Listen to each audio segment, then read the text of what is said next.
안녕하세요. 오늘도 사연살롱을 찾아주셔서 감사합니다.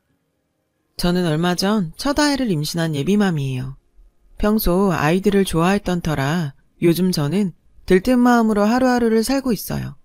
며칠 전 병원에 들렀다가 아이의 성별을 알게 되었는데 딸이라고 하더라고요. 안 그래도 첫애는 딸을 낳고 싶었기 때문에 다행이다 싶었죠.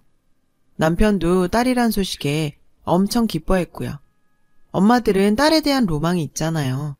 저도 마찬가지예요. 물론 제 마음대로 키울 수는 없겠지만 그래도 딸을 낳으면 이건 꼭 해보고 싶다고 생각했던 것들이 있거든요. 예를 들어 커플룩이요. 딸아이와 같은 옷을 입고 다니면 얼마나 좋을까 상상만 해왔는데 이제 그 꿈을 실현할 수 있게 돼서 얼마나 신이 나는지 몰라요. 그리고 기대하는 게 하나 더 있어요. 딸아이한테 웨딩드레스를 물려주려고요. 아직 태어나지도 않은 딸한테 무슨 웨딩드레스냐고 하시겠지만 저에게는 특별한 사연이 담긴 웨딩드레스가 한 벌 있거든요. 보통 결혼할 때 우리나라는 웨딩드레스를 대여해서 입잖아요. 물론 솜씨 좋은 신부들은 직접 만들어서 입기도 하지만 흔한 경우는 아니니까요. 다행히도 저는 오직 저만을 위한 웨딩드레스를 선물로 받았어요. 디자이너가 제 체형과 얼굴, 몸에 맞게 직접 디자인해서 만들어주셨죠. 저는 아직도 그 웨딩드레스를 옷장에 고이 간직하고 있어요. 그렇다고 제가 부잣집 딸이거나 능력이 있어서 그런 귀한 선물을 받은 건 절대 아니에요. 다만 살면서 얻은 소중한 인연들이 제게 큰 힘이 되어주었을 뿐이죠. 사실 제가 잘했다기보다는 착하게 살아오신 부모님 덕분이죠. 어릴 때 저는 평범한 가정의 첫째 딸로 태어났어요. 부모님과 남동생, 이렇게 네 식구가 살았죠. 부모님은 같은 회사에 다니며 맞벌이를 하고 계셨어요. 풍족하지는 않았지만 가정적인 부모님 덕분에 행복했어요. 그러던 어느 날이었어요. 부모님과 외식을 하고 돌아오는 길이었죠. 날씨가 좋아서 저와 남동생은 부모님 손을 잡고 깔깔대며 신이 나 있었어요. 그때 골목 어귀에 사람들이 모여서 웅성대는 게 보이더라고요. 딱 봐도 무슨 일이 있는 게 분명했어요.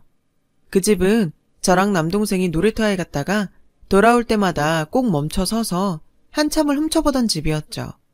연립주택이 대부분인 우리 동네에서 유일한 단독주택이었거든요. 큰 대문에 안에 마당까지 있는 2층 집이죠. 저와 동생은 나중에 꼭 저런 집에서 살아보고 싶다는 생각을 하며 구경하곤 했어요. 그런데 그 집 앞에 사람들이 모여 있는 거예요. 무슨 일이 있나 싶어서 아빠가 먼저 다가가 보셨어요. 그 뒤로 잠시 뒤 돌아온 아빠는 걱정스러운 목소리로 영호가 쫓겨났다고 하셨죠. 그 말에 우리는 그리로 달려갔어요. 정말 대문 앞에 영호 오빠가 낡은 가방 하나만 끌어안은 채 웅크리고 앉아 울고 있더라고요. 영호 오빠는 제가 아주 어릴 때부터 알고 지낸 동네 오빠예요. 오빠는 파출부 일을 하는 엄마랑 주인집에 얹혀 살고 있었죠. 영호 오빠는 지적 장애인이에요. 지능이 6, 7세에 멈춰 있지만 지금껏 문제 한번 일으킨 적 없었어요. 착하고 순박한 오빠로 몸집이 큰 어린이 정도로 보시면 될 거예요. 저는 3살 무렵 엄마랑 놀이터에 갔다가 영호 오빠를 처음 만났어요. 오빠는 당시 13살 정도 됐었는데 제 모래놀이 도구를 가져가려고 했어요. 그런 오빠를 보고 제가 울자 멀리서 엄마가 다가와서 은주야, 괜찮아. 오빠가 같이 놀자고 그러는 거야. 라며 절 안심시켜 주셨죠. 그리고는 오빠한테 동생이랑 같이 놀고 싶은 거냐고 물으셨죠. 오빠는 고개를 끄덕였어요. 그날 저는 영호 오빠랑 처음 놀게 됐고 그 후로 오빠 자주 놀게 되었어요. 사실 저희 엄마를 제외한 다른 엄마들은 영호 오빠가 나타나면 자기 아이들을 데리고 피하기 바빴어요. 그분들이 나쁘다는 건 아니에요. 그 마음은 충분히 이해하니까요. 하지만 저희 엄마는 그러지 않으셨죠. 영호 오빠가 나타나면 늘 챙겨주셨고 집에 들어갈 시간이 되면 늘 영호 오빠를 큰 집이 있는 길까지 데려다 주셨어요. 그때마다 밖에 나와 계시던 아주머니는 감사하다며 저희 엄마에게 인사를 하셨죠. 그러다 보니 저도 자연스럽게 영호 오빠를 친근하게 여기면서 자랐고 시장이나 동네에서 아주머니의 오빠를 보면 서로 반갑게 인사했어요. 오빠는 자랄수록 키는 저보다 더 커졌지만 마음과 정신은 늘 유치원생이었고 어린 아이 같았어요. 그래서 오히려 더 친하게 지낼 수 있었을지도 모르겠네요. 아주머니는 영호 오빠를 다른 아이들처럼 최선을 다해서 가르치셨어요. 형편이 좋지 않아 유치원은 못 갔지만 글 읽는 법이나 간단한 덧셈 뺄셈, 그리고 무엇보다 예절 교육에 열심히셨죠. 그래서 동네 어른들은 영어만한 애도 없다시며 오빠를 좋아하셨어요. 그렇게 착하고 순한 오빠가 쫓겨났다니 무슨 일인가 싶더라고요. 오빠는 울면서 그러더라고요. 우리 엄마가 없어졌어요. 자고 일어났더니 엄마가 없어요. 결국 동네에서 가장 어르신인 할아버지가 오셨죠. 그분이 문을 두드리자 고급스러운 홈웨어를 입은 아줌마가 나왔어요. 그 아줌마는 짜증스러운 목소리로 새벽에 일어났더니 너무 힘들어서 못 견디겠다고 애만 두고 떠났잖아요. 온전한 애라면 몰라도 저런 애를 어떻게 버리고 가? 나는 제 건사 못해요. 애초에 받아준 것도 지 엄마 손기술 좋아서 받아준 건데 기가 막혀서 원? 라며 짜증스럽게 말하더군요. 누구보다 오빠를 아끼는 아주머니가 오빠를 두고 도망갔다는 사실을 믿을 수가 없었어요. 사람들은 그래도 이렇게 쫓아내는 건 인간으로서 도리가 아니라고 따졌지만 아줌마는 되려 화를 내고는 안으로 들어가 버렸어요. 어르신께서는 동사무소에 알아보러 가신다며 가셨고 사람들은 영호 오빠를 둘러쌌어요. 그런데 그 순간 영호 오빠가 저에게 달려들었어요. 은주야, 가지마. 오빠도 같이 가. 오빠는 제게 매달렸어요. 사람들은 그 모습을 보고 저희 가족한테 영호 오빠를 떠넘기려고 했어요. 다들 오빠를 불쌍하게는 생각했지만 오빠를 맡을 의향은 없었을 테니까요. 그런데 그 와중에 오빠가 콕 집어 우리 가족을 지목하니 옳았구나 했겠죠. 엄마는 난감해했지만 아빠랑 잠시 얘기를 나누시곤 영호 오빠를 집으로 데려왔어요.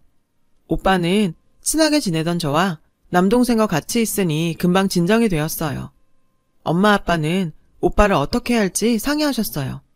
잠시 뒤 어르신이 저희 집에 찾아오셔서 우선 경찰에 아주머니를 찾아달라는 신고를 해두었다고 말씀하셨어요. 영호 오빠가 장애인 복지 지원을 받을 수 있도록 하겠다고도 하셨고요. 살 곳이 있어야 하는데 내가 우리 빌라 반지 하방을 내줄 수 있거든. 근데 영호가 혼자 못 지내니까 원. 어르신께서는 빌라를 한 채 가지고 계셨는데 그 아래 반지 하방을 영호 오빠가 살게 선뜻 내주시겠다고 하셨어요. 저희 집하고도 멀지 않은 빌라였죠. 엄마는 어른씨께 영호는 당분간 우리가 챙길 테니 걱정 마시라고 했어요. 어르신은 저희 부모님께 고맙다고 하시곤 돌아가셨죠. 이런 상황에도 영호 오빠는 그저 즐겁게만 보였어요. 그날부터 영호 오빠는 우리 가족이랑 다름없이 지내게 되었어요. 밥을 먹을 때는 오빠도 우리 집에서 같이 먹었고 방과 후에는 곧바로 오빠가 사는 반지하방으로 가서 숙제를 하고 오빠랑 같이 놀았어요. 저녁에 엄마가 저와 오빠를 데리고 집에 가서 저녁을 먹고 오빠를 다시 데려다주는 방식으로 우린 생활을 했어요. 오빠가 집에서 자고 가는 경우도 종종 있었고요. 동네 사람들도 영호 오빠를 잘 도와주었어요. 음식을 하면 오빠네 반지하방에 가져다주고 오빠 생일에는 다들 선물을 주고 축하해 주었죠. 특히 동네 어르신들이요. 언젠가 저는 엄마한테 왜 영호 오빠를 챙기겠다고 나섰냐고 물어본 적이 있어요. 엄마는 잠시 생각을 하시더니 이렇게 말하셨죠. 예전에 영호네 엄마가 골목에서 울고 계시는 걸 본 적이 있어. 그 아줌마 남편이 영호가 태어나기 2달 전쯤에 교통사고로 돌아가셨대. 그 충격으로 영호가 예정보다 일찍 태어났고 후유증으로 그렇게 됐다나 봐. 그 아줌마가 자기 잘못이라고 우시더라고. 그 후로 마음이 유독 쓰였어. 엄마는 자식을 둔 부모 입장에서 장애를 가진 아이를 힘겹게 키우는 아줌마가 대단하면서 안쓰러워 그랬는지 모른다고 하셨어요. 그렇게 영호 오빠와 우리 남매는 함께 자랐어요. 다 같이 나이는 먹었지만 잘하는 건 우리 남매뿐이었어요. 어느새 저는 오빠의 지능을 뛰어넘는 나이가 됐지만 오빠는 늘 어린 아이였죠. 제가 중학교에 입학해 첫 교복을 입던 날에도 오빠는 신기해하며 아이처럼 웃었어요. 오빠 앞으로 나오는 장애인 복지지원금은 엄마가 통장을 하나 만들어 차곡차곡 모아두셨어요. 꼭 필요할 때는 꺼내서 오빠를 위해서만 쓰셨고 나머지는 오빠 이름으로 된 통장에 잘 모아두셨죠. 나중에 영호 엄마가 혹시 오시면 그때 드릴 거야 라고 하시면서요. 제가 20살이 되었을 때 오빠는 30살이 되었지만 여전히 어린 아이였어요. 그렇게 여느 날과 다름없는 하루하루가 이어졌어요. 그런데 제가 대학교 3학년이 되었을 즈음 동네에 소문이 퍼지기 시작했어요. 바로 영호 오빠를 내쫓았던 큰 대문집에 주인 아저씨네 회사가 망해가고 있다는 소문이었죠. 동네 사람들이 수군거리는 소리를 자주 들을 수 있었거든요. 심지어 그 집에서 소란이 나는 것도 목격했어요. 드라마에 나오는 빚쟁이들처럼 여러 명의 남자 여자들이 와서 대문을 쾅쾅 두드리고 나오라고 욕설까지 내뱉었죠. 돈 내놓으라는 소리도 들었고요. 그래도 신경은 쓰지 않았어요. 남의 집 일이기도 했고 솔직히 말하자면 12년 전에 영호 오빠를 쫓아낸 걸 보고 나서 저와 제 남동생은 더 이상 그 큰 대문집을 부러워하지 않았거든요. 그 후로 그 집 앞을 지날 때마다 남동생은 영호 형 쫓아낸 나쁜 아줌마 집이야 라고 말했고 저도 그 아줌마가 곱게 보이지 않았어요. 그래도 영호 오빠는 그 후로 저희 가족과 다른 분들의 도움을 받아서 잘 살고 있었으니까 별 신경은 쓰지 않았죠. 그렇게 여러 소문들이 떠다니는 사이 겨울이 찾아왔어요.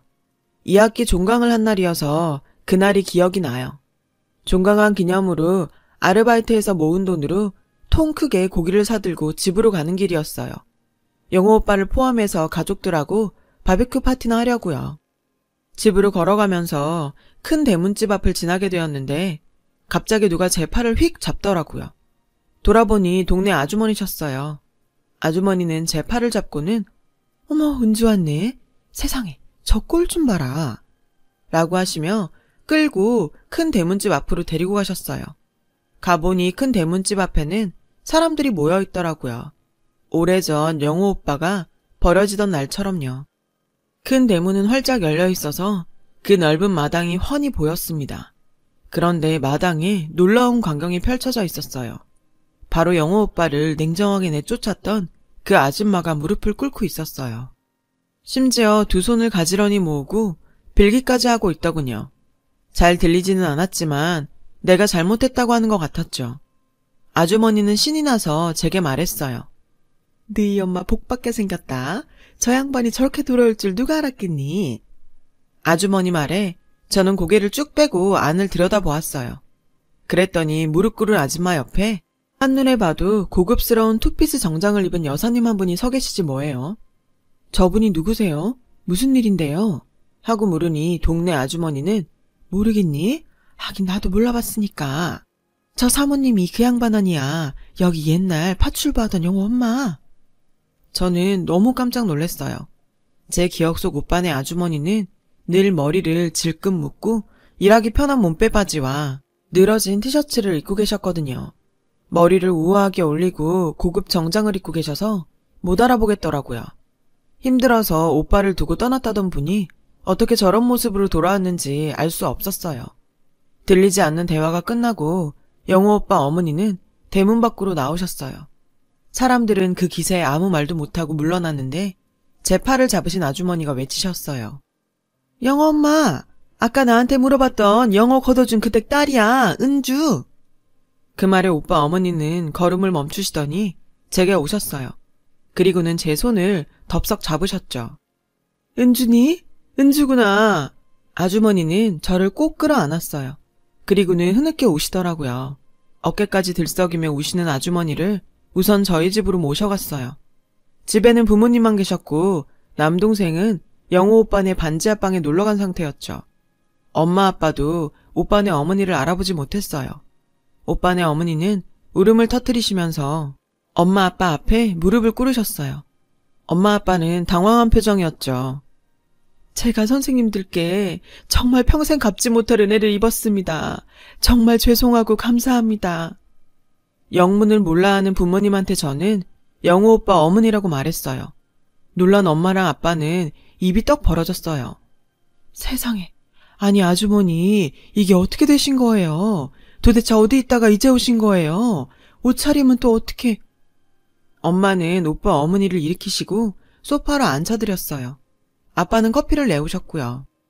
그 후로도 오빠 어머니는 한참을 우시다가 겨우 진정하셨어요. 그리고 이야기를 시작하셨죠. 제 꿈이 언제나 영호 늙을 때까지 죽지 않고 사는 거였어요. 그런데 어느 날 건강검진 받으라고 통지서가 온 거예요. 그래서 별 생각 없이 검진을 받았어요. 그런데 병원에서 갑자기 조직검사를 해보라는 거예요. 결과가 나왔는데 암이라는 거예요. 췌장암이라고요. 치료받아도 생존율이 25%라는데 그 소리를 듣고 억장이 무너지더라고요. 그렇게 독한 암이면 내가 언제 애 앞에서 쓰러질지 모르는데 영호 앞에서 그런 모습을 보일 순 없잖아요. 그래서 차라리 깔끔하게 죽자 싶었죠. 그래서 아주머니는 전 재산을 주인집 여자한테 주면서 아들을 부탁했대요. 키워달라는 건 아니고 좋은 시설에 보내달라고요. 보호자가 필요할 때가 있을 테니 그때 부모 노릇 좀 해달라고 말이죠. 처음엔 키워달라는 줄 알고 거절하던 주인집 여자는 시설에 보내달라는 말에 그러겠다고 했고요. 아들을 보고 가면 마음이 흔들릴까봐 새벽에 집을 나선 아주머니는 첫 차를 타고 바다로 나갔대요. 죽으려고요. 그리고 바다로 들어갔는데 눈 떠보니 병원이었대요. 알고 봤더니 그 근방에 사시는 한 분이 아주머니를 구했다고 하더래요. 그분은 아주머니가 깨어날 때까지 곁을 지켜주셨고 아주머니를 설득해 치료를 받게 하셨다더군요. 하지만 엄청난 병원비와 치료비 때문에 아주머니는 치료를 거부했고 그 모습을 본 아저씨는 혼인신고를 하자더래요. 자신은 국가유공자라서 배우자한테도 혜택이 많으니 자신을 이용해서 치료를 받으라고 말이죠. 그렇게 생명의 은인과 혼인신고를 하고 본격적으로 치료를 시작하게 된 거죠. 아주머니는 살이 20kg 넘게 빠지고 머리카락도 다 잃어가면서 하암 치료를 받고 죽을 고비도 넘겼지만 아들을 만날 생각에 꾹 참고 버텼다고 하더라고요. 그리고 드디어 완치 판정을 받았죠. 옷공장을 하시던 아저씨 권유로 양장기술을 배우게 된 아주머니는 우연한 기회에 드레스 제작을 하는 분 밑에서 일을 배우게 됐고 몇 년 전 개인 샵을 차리게 되었다고 했어요. 왜 영호를 찾을 생각은 안 했어요? 누구보다 보고 싶었을 텐데. 한참 얘기를 듣던 엄마는 야속하다는 듯 아주머니한테 물었어요. 그러자 아주머니는 분통을 터뜨렸죠. 주인집 여자가 그러더라고요. 한국은 아직 장애인 시설이 열악해서 복지가 잘 돼 있는 캐나다에 있는 시설로 보냈다고요. 거기에 친정 오빠가 있어서 종종 들러보니까 걱정 말라고요. 아주머니는 고마운 마음에 지금까지 매달 얼마씩 주인집 여자한테 돈을 보냈다고 하더라고요. 그러다 얼마 전 남편분과 상의 끝에 아들을 데려오려고 그 여자한테 말했더니 연락을 끊더래요. 이상해서 직접 알아보다가 주인집 여자가 말한 시설이 존재하지 않는다는 얘기를 들었고 그래서 한 걸음에 달려왔다고요. 그랬더니 글쎄 그 옆에 내가 우리 영호를 내쫓았다고 하잖아요. 그런 짐승만도 못한 인간을 은인이라고 그동안 그렇게 고마워했더니 그러다 슈퍼집 여자한테 은주 엄마가 우리 영호를 키우고 있다고 들었어요. 그 얘기를 듣고 얼마나 고맙던지. 세상에 난 그런 줄도 모르고 10수년을 내 자식이 캐나다에 있는 줄 알고 그리워하면서 살았네요. 잠시 뒤 연락을 받고 남동생과 영호 오빠가 왔어요. 현관문을 열고 들어오던 영호 오빠는 근 15년 만에 만나는 엄마를 단박에 알아보더라고요. 엄마를 외치며 달려가 안겼어요. 원망의 마음은 조금도 없어 보였어요. 엄마, 왜 이제 왔어? 엄마, 나 이제 30살이야, 30살. 하면서 손가락 10개를 3번 접었다 펴기만 했죠. 그런 오빠를 보며 아주머니는 아이처럼 엉엉 우셨어요. 그 바람에 우리 집은 눈물바다가 되었죠. 이후 오빠 어머니가 큰 대문집을 샀어요. 돈을 주고 산 건 아니고 예전에 아들을 맡기며 주었던 전 재산과 그동안 보냈던 돈을 돌려받는 대신 집으로 받은 거죠. 이미 집을 담보로 대출이 많이 잡혀 있어서 어쩌면 손해일지도 모르지만 현재 그 집 형편이 안 좋아서 그나마도 받아낸 게 다행이라고 동네 어르신들이 그러더라고요. 처음에는 그나마도 안 나놓겠다고 뻗대는 걸 금품 착취와 사기죄로 고소하겠다고 으름장을 놓아서 계약서에 사인을 받을 수 있었어요. 오빠의 새아빠는 좋은 분이시더라고요. 그분은 초혼이라 자식이 없으셔서 영호 오빠를 호적에 올리시며 그렇게 좋아하셨대요. 그렇게 오빠는 가족의 품으로 돌아갔고 얼마 뒤 동네 잔치를 열어 동네 분들께 감사 인사를 했어요. 저희 부모님께는 큰 대문집에 사시라고 배려도 해주셨어요. 엄마 아빠는 당연한 일을 하셨다며 괜찮다고 하셨지만 아주머니 설득에 그 집에 살고 있습니다. 왕래도 자주 하고 여전히 철마다 고기며 과일을 보내주시죠. 그리고 제가 결혼을 할 때 아주머니께서 직접 웨딩드레스를 만들어주셨어요. 오직 저만을 위한 웨딩드레스였죠. 영호 오빠는 여전히 40살 어린이에요. 부모님과 함께 살다 자주 우리 집에 와선 한두 달씩 시간을 보내다 가곤 해요. 오빠는 제 딸이 태어나면 함께 놀아줄 거라고 잔뜩 기대하고 있죠. 모르긴 해도 영호 오빠는 제 딸에게도 좋은 친구가 되어줄 거예요. 인연이란 건 참 소중하잖아요. 저희 부모님을 본받아 딸아이와 함께 좋은 인연들을 만들어가며 살 수 있도록 바르게 살려고 합니다. 지금까지 제 사연을 들어주셔서 감사드려요. 여러분, 사연 댓글에 응원과 현명한 조언 부탁드려요. 좋아요와 구독은 저에게 큰 힘이 됩니다. 오늘도 좋은 일 가득하세요.